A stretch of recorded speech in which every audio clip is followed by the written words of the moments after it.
My guest today is Sven Muchow. He's the founder of Muchow Marketing. So, a lot of e commerce businesses struggle with understanding TikTok ads and staying profitable. Sven founded Muchow Marketing to help those brands get results. And his team manages everything around TikTok ads for them. He's a self proclaimed adrenaline junkie and nomad. And he's the only guest I've ever had that when I asked for his address said, I don't have a home address. So, and purposely he gets lost in mountains or jungled in foreign countries just to get a thrill. So in today's broadcast, we talk about why and what brands should run TikTok ads. Are Facebook and TikTok ads really that different? What are some common mistakes that he sees that brands make? And what strategy has worked best for clients in terms of creative and maybe even a few secret tips that he is going to tell us that others don't. So let's jump right in. So welcome, Sven, to my podcast. I'm excited to have you here because, to be honest, I don't know the first thing about TikTok ads, and I figured you're the perfect person to talk to. So thank you so much for taking time to chat with me today. Thanks for having me. Yeah. So I wanted to start with I love hearing the backstories of people, like how you got into marketing and specifically TikTok, because TikTok has only been around for how long? It hasn't been around that long. Right. So I think TikTok itself, I think 2018 officially. So, really around. It's been probably since, I want to say end of 2019 or so is when it kind of started emerging as an actual platform. Yeah. How did you get into marketing in general? And then specifically, what led you to TikTok? So for marketing in general, it kind of started in college. So as a reference, I'm 25 now. So I graduated college not too long ago. So I was in college and kind of thinking about what could I do that I like, obviously, which pretty much every college student does. And I love traveling a lot. So I'm originally from Germany. I went to college in the US for 5 years and I've been in Australia before that. So I knew I wanted something that's remote, especially since I knew I was international, so I might have to leave the country, or even if I don't leave the country, I knew I was going to move from Kansas City, which is where I live. So that's kind of how I got into marketing, really just owning something remote. It's funny, I saw some videos of Gary Vee online. Oh yeah, advertising and marketing is kind of cool. And, I have my own business now and it's scalable in a way more than some other things. Because obviously with advertising, for example, you get budget with clients, get them more sales, etc. So I like that aspect. So start with Google and Facebook ads, kind of locally. And then TikTok I got into. So I actually made the shift to TikTok. So it's September now, and I made the shift around roughly February or so. January, February, I slowly started shifting. I made a couple of posts about TikTok ads, because I saw it as a super good platform. Yeah. And so a couple of people talk about it on YouTube, mostly drop shippers. And that was just doing really well. Like my reach on those posts was a lot better. Mm-hmm. And so I kind of just followed the demand, to be honest. I looked into it and I really like the way the creative is set up. Like I really like TikTok compared to Facebook. I feel like it's more authentic advertising in a way. So that's why I made the full shift. I kind of just followed the demand on that, to be honest. And that's the thing I did. That's the way to do it, is to look at where people are. What do they look like they want or could use? And then it's like people who ask you all the time about something within your business.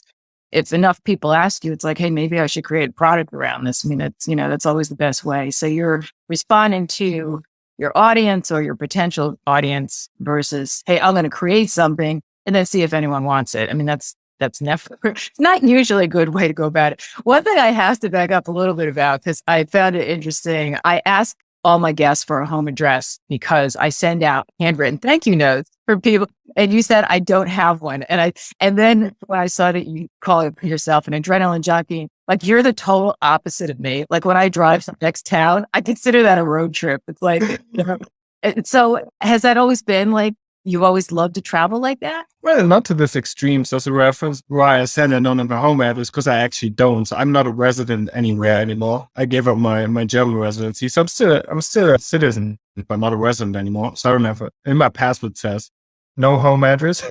So every time somebody asks me, I might give my parents' house, but I don't really have one myself. So obviously I'm European. So, as with family and stuff when I was young, we used to go on vacation a few times to Spain and stuff. I was never really like into traveling. Actually, I was pretty scared about moving away from home, like right after high school. During my last year of high school, it's like, I don't want to move away from all my friends and all my family and stuff. Then one of my friends went to Australia for like a few months or so, booked her flight. It's like, oh, I should do that too. So I just like randomly booked that flight to Australia. I went to Australia for a year. Then it kind of started like, once you get away from home, from your hometown, honestly, like it's a whole new thing. And you'll never come back and feel the same way about it because, the world is so big and you come back to your hometown, it feels different. Yeah. So then I came back, went to the US because I played basketball. So I played college basketball in the US. And then like at that point, I've been away from home for 6 years after I graduated. So I came back and I was just in Bali for 2 months, went straight to Bali. And now I'm in Los Angeles right now since this week. Yeah. For 2 months or so. And now it's like, I just don't feel like I belong anywhere right now. I just go where I feel like. It's funny. You're just setting up this interview. Initially, I think you were in Bali because we couldn't coordinate the times. It's like it's 6 p.m. my time and it's like 3 a.m. your time. I'm like, but when you said, yeah, I'll be in LA soon. I'm like, well, how is that even anywhere near related? Which is it's not at all, to be honest. It's but now's the time to do it though. When you get older, it's a lot harder, trust me. So it's fun when you don't have ties and stuff. But anyway, so getting back to the TikTok thing. So one of the things I find interesting is that I've written a lot as a copywriter. I've written a lot of Facebook ads for clients. I have not written TikTok ads. So what's the big difference? Like if I were to say to you, okay, I want to start writing TikTok ads. I've only done Facebook ads. I mean, what would you tell me, would have to change? So I think that the biggest mindset shift is how you approach the creative, right? So for TikTok, you pretty much only want to use UGC, user-generated content. So you got to have a creator usually record the video for you of your product. And I'm trying to establish the saying, be a bro, not a brand on LinkedIn. I don't know if that's like a cool saying, but I like to use that because basically what it is you want to be like a friend on TikTok instead of a brand. You want to recommend a product instead of trying to sell your product. So that's like the big mindset shift where it's like, okay, does it feel like I'm just scrolling through TikTok and the user talks about XYZ product? And does it feel like they just recommend it to me? Or is it actually like a brand like, hey, here's, I don't know, the new vacuum cleaner and it's like super great and stuff. And for TikTok instead, it's more like somebody's just vacuuming their living room. Is like, I found this super cool vacuum cleaner on Amazon or whatever it is. So it's really like more coming from a user perspective, making sure every time you look at it, it feels like user generated it. And then obviously you have some TikTok hooks are a little bit different than Facebook hooks. So those really mostly go into just kind of scrolling through TikTok, spending time on TikTok, and then, just learning the different type of hooks that work, that type of stuff. And it's interesting you say that because it's so true. It's like having a friend say, hey, because I use this analogy when people say, oh, I hate sales. It's like, well, we're always selling to each other. We just don't call it that. It's like if I use a product and I really like it and I say to my friend, oh, you got to check this out. So it's almost like that's kind of the TikTok mindset then is like, I like this, I use it.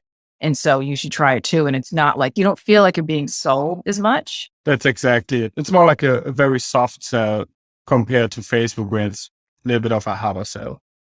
So the ads themselves, I did a quick search and I don't know if I just can't tell the difference between them or are they purposely created so that it doesn't look like an ad? Yeah, in some way. So do you mean like the way the creative is filmed, the scripting and stuff? Are you referring more to like the everything around it? Yeah, what does a TikTok ad actually look like? Because I don't know. I mean, the things I've seen. Okay, so here's one of the people I follow on TikTok. He has these cats, and it's really funny because it's evolved into, he calls them the business boys. And so they're little cats and they have these little ties. It's hysterical. He's a stand-up comic, I think. And now over time, he has started selling air purifiers and he incorporates the cats into it. And there's a link in his profile to this air purifier and he takes out the filter and it's filled with cat hair. And he's talking to the cats about it. I mean, is that considered an ad or is that just a promotional product? Yeah, so that would be more like affiliate or influencer marketing, that type of stuff. Actually, TikTok ad it shows up in your feed, and after about 3 seconds, the little learn more, shop now, whatever button kind of slides in from the bottom. Okay. So it's very subtle. It's not like Facebook ads where it's kind of right in your face, like, hey, buy now, right? And actually with TikTok ads, if you click on it has the little profile image right next to the username.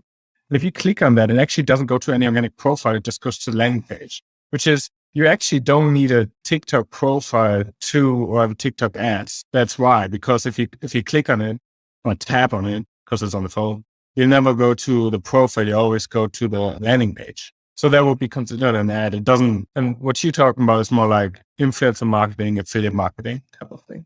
Okay. Yeah. And sometimes in the case of the affiliate marketing, it's almost like with this particular person, it's gotten like I stopped following him for a while because every video was actually like a hidden ad. Mm-hmm. So I was like, all right, I liked watching the cats play around. And now I'm like, I'm not so sure. I don't need an air purifier. And, but I noticed, I think he may have backed off from that now because I was on there the other day and he's not doing all that. So, so speaking of things like that, so what are some common mistakes that you see brands make with their ads? Right. So it's mostly like you said before, you say you've done a lot of Facebook ads. It's a lot of that, trying to just basically script a Facebook ad and then, apply it to TikTok. Because like I said, those usually don't work, also on the creative side, it's usually a little bit different because you want to have more like the creator, the influencer in there, showcasing it in different ways. It's usually faster paced. A lot of brands make the mistake of like if a Facebook ad, showing the same thing for like 6 seconds or so. On TikTok, you usually have like a cut about every 3 seconds. Sometimes it can be 5 seconds, sometimes just 2 seconds, but relatively quick cuts. And then also a lot of brands make one of the mistakes. They either sell too hard, so they go too hard into the Facebook ad category. Where they're, like I said, it's a soft sell. And they're really trying to sell it really hard. Yeah. And then there's the other side where they think, oh, this organic TikTok did well for us. It got like 1 million views or whatever, must be a great ad. And then they want it as an ad. Or what people don't realize is those organic TikToks, you need to get views. So it's like funny or something, all those type of things need engagement. And they're often missing like an actual benefit. You still need a benefit. You still need to sell it in somewhere, right? So you still need to incorporate, I like to incorporate 2 benefits in each TikTok ad. And a call to action at the end. And those organic videos often don't have that. So like either goes one way, they sell too hard or they sell not hard enough at all. Okay. So it's interesting. So it's like with demand gen, you could do a lot of demand, like, and this is where like myself, I kind of fall short. I do a lot of like interacting on LinkedIn and I don't do much selling until I'm really, really comfortable with somebody. It's almost like I want people to recommend me. But then if you don't ever try to sell something, you're not going to sell it either. So it almost sounds like that sort of situation. So what strategy has worked best for your clients, like in terms of creative? Because for example, I know with Facebook, the image is everything, right? I mean, that's what really pulls. Is it similar in TikTok? I mean, with TikTok, it's obviously a lot about the hook. I mean, same as kind of like Facebook. I think on TikTok even more so. Because, if you think about TikTok, on Facebook, it's a bit of scrolling, right? And on TikTok, it's kind of like you just scroll all the time past every video. I mean, you've scrolled through TikTok before, so you know how it is. And to actually stop the scroll, it's like a major thing because you're still going to pay if somebody scrolls past it, right? So it's definitely that. And then what also has worked well for us is showcasing the product relatively early on in the clip. So let's say you have a 30-second video. I usually like to show the product in the first or second clip. But then the danger there is selling it too hard again, right? So if you show it, you don't want to, you just don't want to be like, okay, here's this great thing you should buy. It should be more like a recommendation type thing, right? But definitely I'd say showing the product early on in the clips, paying attention to the hook, testing different hooks. And like I said, having those 2 benefits in there because otherwise they're just not going to convert. You're going to get all the metrics like click-through rate and all that stuff, low cost per click, about. And then people complain about that it doesn't sell. Yeah. And what about, and I think I heard something about this recently, like with Facebook, when I'm writing Facebook ads, I usually work with, I don't write the ad. I mean, I write the ad, but I work with the person who's setting up the ad. And a lot of times we go over all the metrics. Does TikTok have the same sort of metrics as Facebook? Like what do you can see how things are performing, how ads are performing in the same way? Yeah, so the ad platform itself is pretty similar. You also have when you set the campaign up, you have the goals like conversions, traffic. It looks pretty much exactly the same. And then the dashboard is also, you have the CPM, click through rate, all the cost per click, all those type of things. So that's very similar. Yeah. Is it just as confusing to set up? Because I have never, like, I used to run an online business, and this is years ago, and I tried doing my own Facebook ads, and it just, there's so much to know. I mean, is it similar to So like the technical setup is, I think, pretty intuitive. It's a lot easier. So you have some options you can choose from, but obviously in general, I think it's a lot less confusing and a lot more straightforward.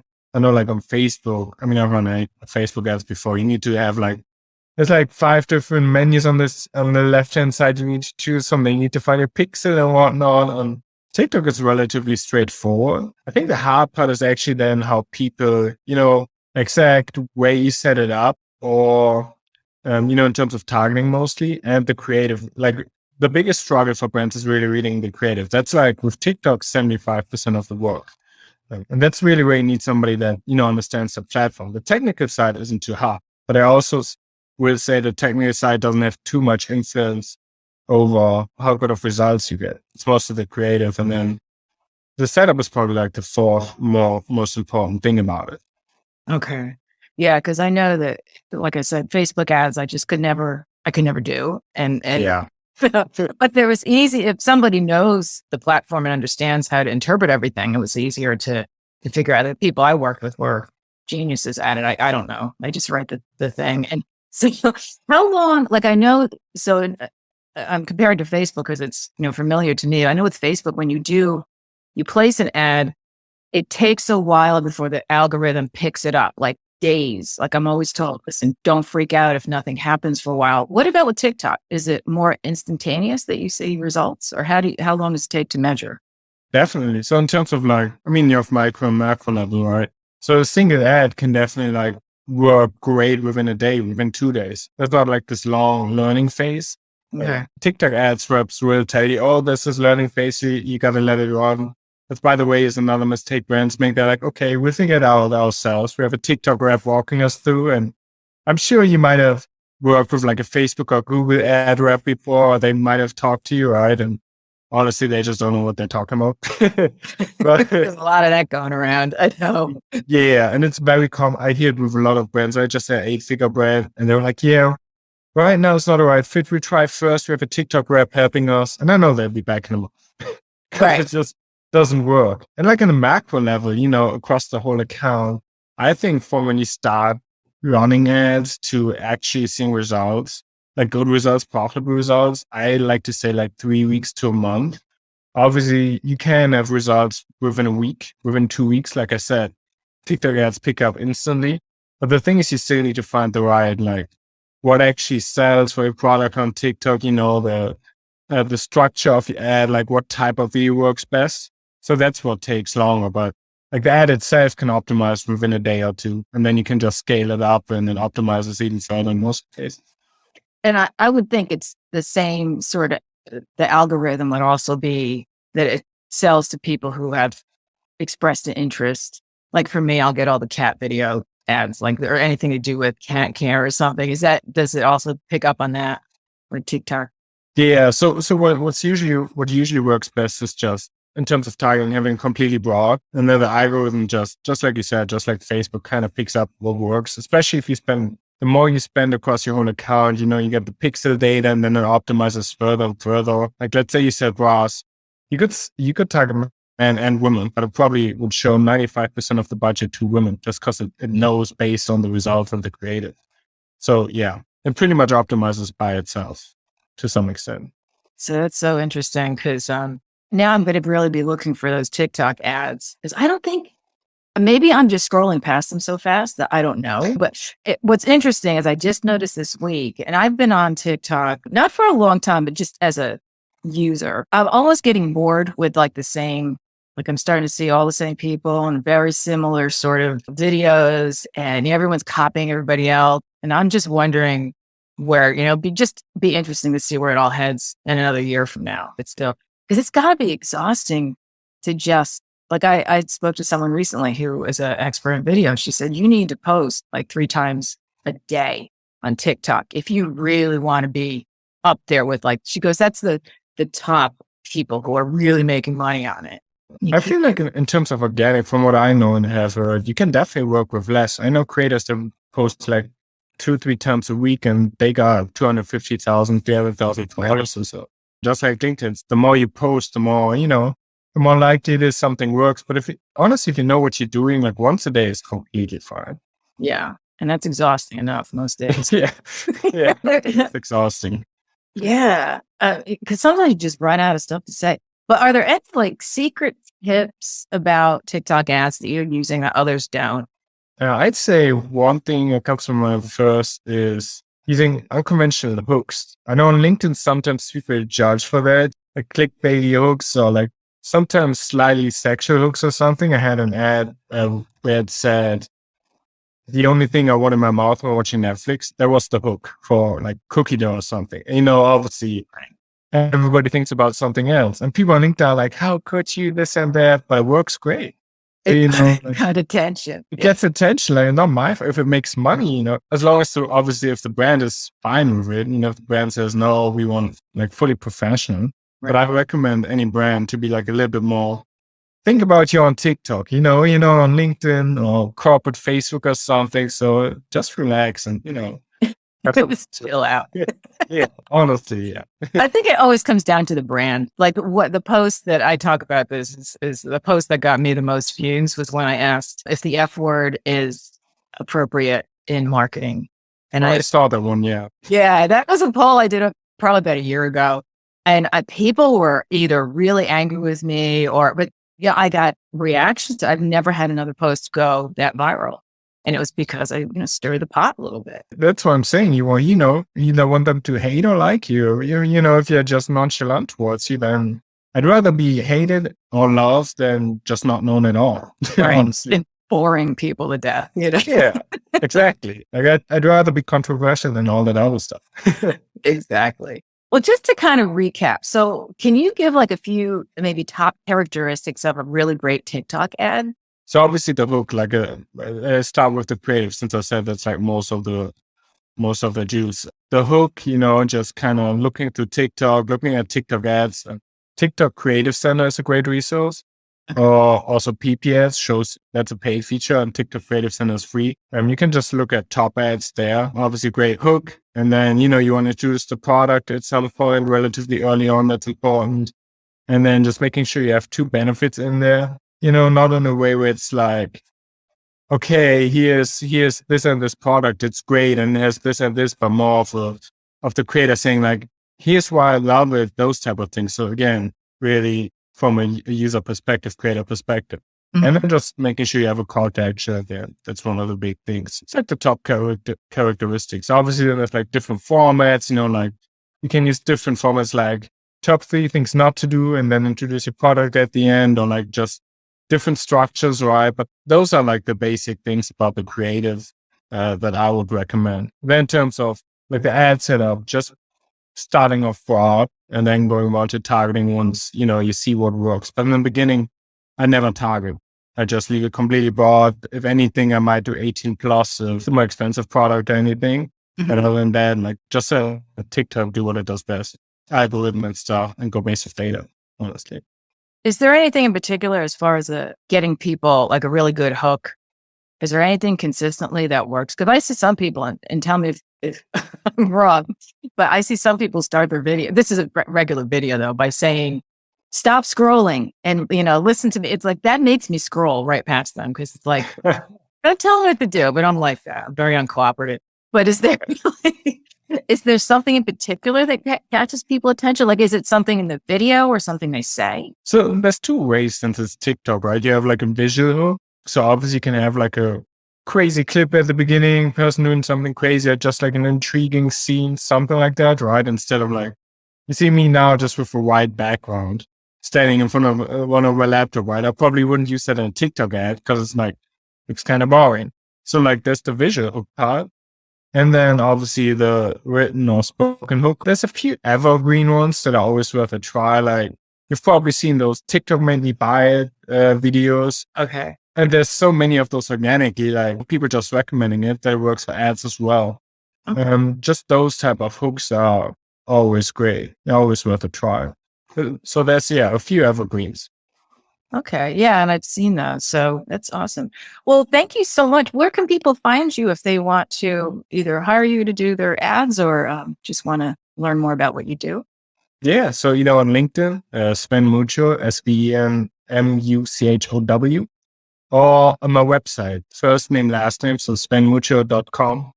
And from there you can find my ad service. I do consult occasionally for brands. So you can find all that on my website as well. Or my LinkedIn, or for my LinkedIn, go to the website. Either one is fine. Great. Okay. Well, thank you again so much. I really appreciate you taking the time. It's been a really great conversation. Thank you for having me.